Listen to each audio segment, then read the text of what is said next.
Hey, welcome to what I think is going to be a fun little day in a video for us here. I thought I'd share some thoughts on these different instruments. I've been building so many basses recently. It's been just a blast. I've learned all sorts of things about the different combinations of woods and all the different techniques of creating these parts.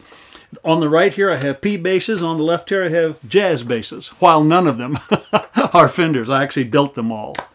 And I'm not going to take the time and do a sound demonstration of each one of them here. That needs to be done in a little more isolated situation, which you can look at those. I have made audio demonstrations of each one of these. They're on my website, the Stinnett custom bass site.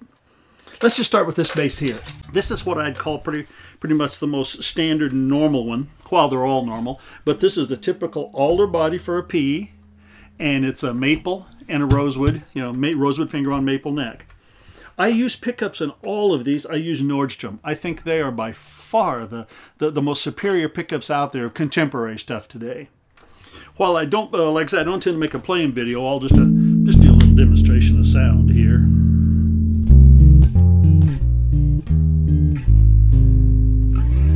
Sure. This bass feels real warm to me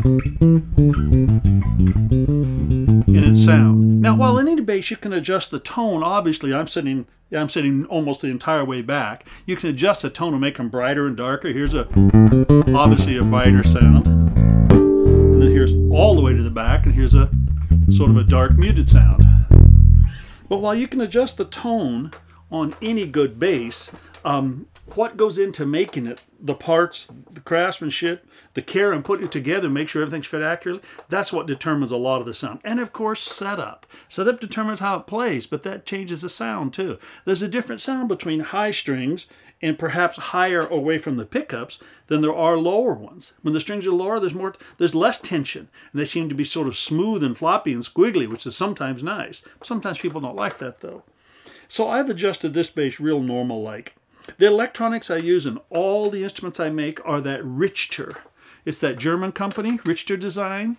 They're real sophisticated looking. Maybe I'll pop up a picture here on the screen of what those look like. And this one's just a wonderful, plain, real standard feeling bass. Okay? Let's move on a little bit here.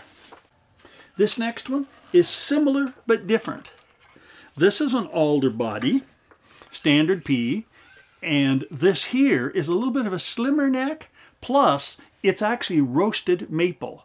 Roasted maple neck and roasted maple fingerboard. And this bass has a much, I don't know what you'd say, not brighter, just a real crisp and bitey and quick sound. And because it's sort of small feeling, I've got the string set up quite low on this one, it's real fast. I love this. Be sure and check out again the demo. I put a demo up of this yesterday and a lot of people dug it a lot. I'll put the link up there to you in a minute.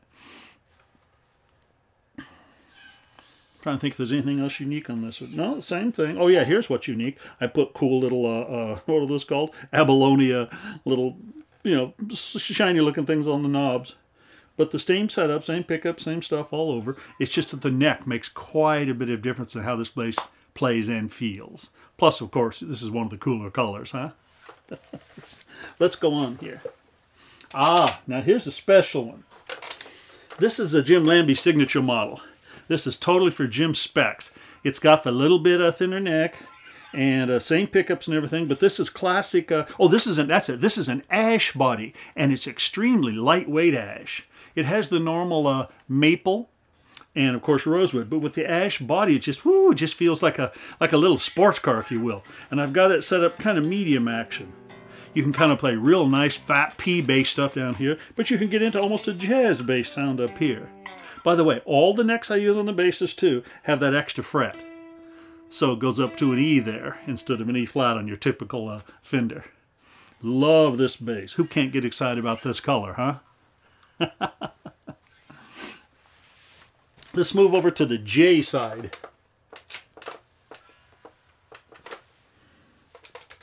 Now this J is, again, pretty cool, and it's a little bit unique too. This is a roasted Alder body, and when you roast it, just like the neck, it takes the moisture out and makes it much more sort of, I don't want to say dense, but it makes it much more solid. It doesn't warp, didn't have any chance to warp because it doesn't have any water to change, and it makes it a little bit lighter feeling. And with this maple on maple, And this roasted body, my goodness, this thing feels like a speed demon. And its sound is extremely clear and crisp. While you can play nice solid bottoms, man, I think of this as the Jocko bass. Without using nothing but the pickup, you get that real crisp, bitey sound. Again, I made a nice demo of this. I think you'll like it. Plus, again, isn't this sort of white and blue? It's just kind of, I don't know, it's sleek, it's clean, it's nice.